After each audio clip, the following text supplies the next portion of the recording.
अष्टमो अध्याय रक्त बीजवध। मैं अणिमा आदि सिद्धिमयी किरणों से आवृत भवानी का ध्यान करता हूँ। उनके शरीर का रंग लाल है, नेत्रों में करुणा लहरा रही है तथा हाथों में पाश, अंकुश, बाण और धनुष शोभा पाते हैं। ऋषि कहते हैं, चंड और मुंड नामक दैत्यों के मारे जाने पर तथा बहुत सी सेना का संहार हो जाने पर दैत्यों के राजा प्रतापी शुंभ के मन में बड़ा क्रोध हुआ और उसने दैत्यों की संपूर्ण सेना को युद्ध के लिए कूच करने की आज्ञा दी। वह बोला, आज उदायुध नाम के 86 दैत्य सेनापति अपनी सेनाओं के साथ युद्ध के लिए प्रस्थान करें। कंबू नाम वाले दैत्यों के 84 सेना नायक अपनी वाहिनी से घिरे हुए यात्रा करें। 50 कोटि वीर्य कुल के और 100 धौम्र कुल के असुर सेनापति मेरी आज्ञा से सेना सहित कूच करें। कालक, दोहर्द्य, मौर्य और कालकेय असुर भी युद्ध के लिए तैयार हों और मेरी आज्ञा से तुरंत प्रस्थान करें। भयानक शासन करने वाला असुर राज शुंभ इस प्रकार आज्ञा दे सहस्त्रों बड़ी बड़ी सेनाओं के साथ युद्ध के लिए प्रस्थित हुआ। उसकी अत्यंत भयंकर सेना आती देख चंडिका ने अपने धनुष की टंकार से पृथ्वी और आकाश के बीच का भाग गुंजा दिया। राजन, तदनंतर देवी के सिंह ने भी बड़े जोर जोर से दहाड़ना आरंभ किया। फिर अंबिका ने घंटे के शब्द से उस ध्वनि को और भी बढ़ा दिया। धनुष की टंकार, सिंह की दहाड़ और घंटे की ध्वनि से संपूर्ण दिशाएं गूंज उठी। उस भयंकर शब्द से काली ने अपने विकराल मुख को और भी बढ़ा लिया तथा इस प्रकार वे विजयिनी हुईं।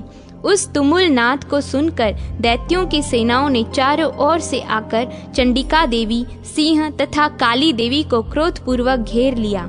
राजन, इसी बीच में असुरों के विनाश तथा देवताओं के अभ्युदय के लिए ब्रह्मा, शिव, कार्तिकेय, विष्णु तथा इंद्र आदि देवों की शक्तियां, जो अत्यंत पराक्रम और बल से संपन्न थीं, उनके शरीर से निकलकर उन्हीं के रूप में चंडिका देवी के पास गईं। जिस देवता का जैसा रूप, जैसी वेशभूषा और जैसा वाहन है, ठीक वैसे ही साधनों से संपन्न हो उसकी शक्ति असुरों से युद्ध करने के लिए आई।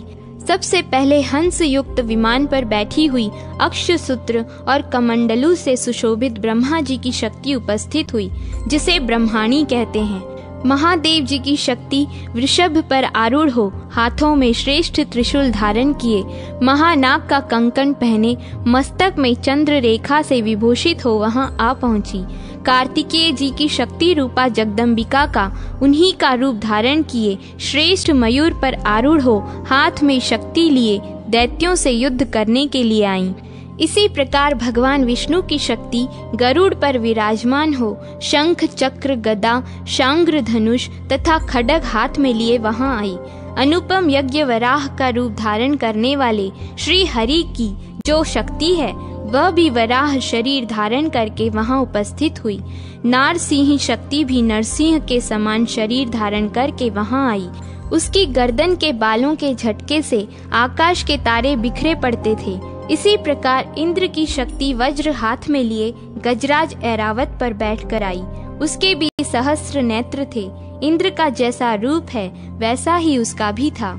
तदनंतर उन देव शक्तियों से घिरे हुए महादेव जी ने चंडिका से कहा, मेरी प्रसन्नता के लिए तुम शीघ्र ही इन असुरों का संहार करो। तब देवी के शरीर से अत्यंत भयानक और परम उग्र चंडिका शक्ति प्रकट हुई, जो सैकड़ों गीदड़ियों की भांति आवाज करने वाली थी। उस अपराजिता देवी ने धूमिल जटा वाले महादेव जी से कहा, भगवान, आप शुंभ निशुंभ के पास दूत बनकर जाइए और उन अत्यंत गर्वीले दानव शुंभ एवं निशुंभ दोनों से कहिए, साथ ही उनके अतिरिक्त भी जो दानव युद्ध के लिए वहां उपस्थित हों, उनको भी यह संदेश दीजिए, दैत्यों, यदि तुम जीवित रहना चाहते हो तो पाताल को लौट जाओ। इंद्र को त्रिलोकी का राज्य मिल जाए और देवता यज्ञ भाग का उपयोग करें। यदि बल के घमंड में आकर तुम युद्ध की अभिलाषा रखते हो तो आओ, मेरी शिवाएं तुम्हारे कच्चे मांस से तृप्त हो। चूंकि उस देवी ने भगवान शिव को दूत के कार्य में नियुक्त किया था, इसलिए वह शिवदूती के नाम से संसार में विख्यात हुई। वे महादैत्य भी भगवान शिव के मुंह से देवी के वचन सुनकर क्रोध में भर गए और जहां कात्यायनी विराजमान थी उस और बढ़े। तदनंतर वे दैत्य अमर्ष में भरकर पहले ही देवी के ऊपर बाण, शक्ति और वृष्टि आदि अस्त्रों की वृष्टि करने लगे। तब देवी ने भी खेल खेल में ही धनुष की टंकार की और उससे छोड़े हुए बड़े बड़े बाणों द्वारा दैत्यों के चलाए हुए बाण, शूल, शक्ति और फरसों को काट डाला। फिर काली उनके आगे होकर शत्रुओं को शूल के प्रहार से विदीर्ण करने लगी और खट्टवांग से उनका कचूमर निकालती हुई रणभूमि में विचरने लगी। ब्रह्मा ने भी जिस जिस ओर दौड़ती उसी ओर अपने कमंडलू का जल छिड़क कर शत्रुओं के ओज और पराक्रम को नष्ट कर देती थी।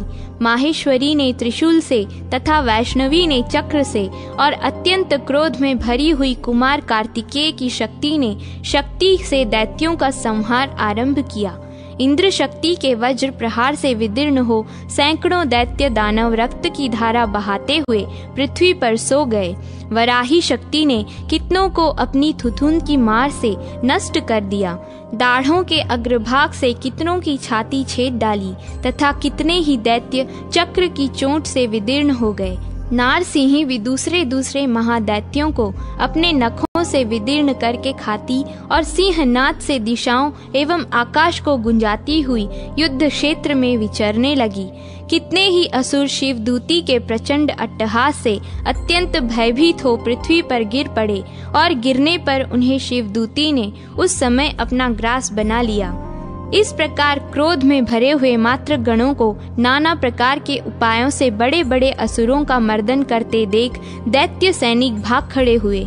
मात्र गणों से पीड़ित दैत्यों को युद्ध से भागते देख रक्तबीज नाम का महादैत्य क्रोध में भरकर युद्ध के लिए आया। उसके शरीर से जब रक्त की बूंद पृथ्वी पर गिरती तब उसी के समान शक्तिशाली एक दूसरा महादैत्य पृथ्वी पर पैदा हो जाता। महासुर रक्तबीज हाथ में गदा लेकर इंद्र शक्ति के साथ युद्ध करने लगा। तब इंद्री ने अपने वज्र से रक्तबीज को मारा। वज्र से घायल होने पर उसके शरीर से बहुत सा रक्त चूने लगा और उससे उसी के समान रूप तथा पराक्रम वाले योद्धा उत्पन्न होने लगे। उसके शरीर से रक्त की जितनी बूंदें गिरी उतने ही पुरुष उत्पन्न हो गए। वे सब रक्त बीज के समान ही वीर्यवान, बलवान तथा पराक्रमी थे। वे रक्त से उत्पन्न होने वाले पुरुष भी अत्यंत भयंकर अस्त्र शस्त्रों का प्रहार करते हुए वहां मात्र गणों के साथ घोर युद्ध करने लगे। पुनः वज्र के प्रहार से जब उसका मस्तक घायल हुआ तो रक्त बहने लगा और उससे हजारों पुरुष उत्पन्न हो गए। वैष्णवी ने युद्ध में रक्तबीज पर चक्र का प्रहार किया तथा इंद्री ने उस दैत्य सेनापति को गदा से चोट पहुंचाई। वैष्णवी के चक्र से घायल होने पर उसके शरीर से जो रक्त बहा और उससे जो उसी के बराबर आकार वाले सहस्त्रों महादैत्य प्रकट हुए, उनके द्वारा संपूर्ण जगत व्याप्त हो गया। कौमारी ने शक्ति से, वाराही ने खड्ग से और माहेश्वरी ने त्रिशूल से महादैत्य रक्तबीज को घायल किया। क्रोध में भरे हुए उस महादैत्य रक्तबीज ने भी गदा से सभी मात्र शक्तियों पर पृथक पृथक प्रहार किया। शक्ति और शूल आदि से अनेक बार घायल होने पर जो उसके शरीर से रक्त की धारा पृथ्वी पर गिरी, उससे सैकड़ों असुर उत्पन्न हुए। इस प्रकार उस महादैत्य के रक्त से प्रकट हुए असुरों द्वारा संपूर्ण जगत व्याप्त हो गया। इससे देवताओं को बड़ा भय हुआ। देवताओं को उदास देख चंडिका ने काली से शीघ्रता पूर्वक कहा, चामुंडे, तुम अपना मुख और भी फैलाओ तथा मेरे शस्त्रपात से गिरने वाले रक्त बिंदुओं और उनसे उत्पन्न होने वाले महादैत्यों को तुम अपने इस उतावले मुख से खा जाओ। इस प्रकार रक्त से उत्पन्न होने वाले महादैत्यों का भक्षण करती हुई तुम रण में विचरती रहो। ऐसा करने से उस दैत्य का सारा रक्त क्षीण हो जाने पर वह स्वयं भी नष्ट हो जाएगा। उन भयंकर दैत्यों को जब तुम खा जाओगी तो दूसरे नए दैत्य उत्पन्न नहीं हो सकेंगे। काली से यूं कहकर चंडिका देवी ने शूल से रक्तबीज को मारा और काली ने अपने मुख में उसका रक्त ले लिया। तब उसने वहां चंडिका पर गदा से प्रहार किया, किंतु उस गदापात ने देवी को तनिक भी वेदना नहीं पहुंचाई। रक्तबीज के घायल शरीर से बहुत सा रक्त गिरा, किंतु ज्यों ही वह गिरा त्यों ही चामुंडा ने उसे अपने मुख में ले लिया। रक्त गिरने से काली के मुख में जो महादैत्य उत्पन्न हुए उन्हें भी वह चट कर गई और उसने रक्तबीज का रक्त भी पी लिया। तदनंतर देवी ने रक्तबीज को, जिसका रक्त चामुंडा ने पी लिया था, वज्र, बाण, खड्ग तथा रिष्टि आदि से मार डाला। राजन, इस प्रकार शस्त्रों के समुदाय से आहत एवं रक्तहीन हुआ महादैत्य रक्तबीज पृथ्वी पर गिर पड़ा।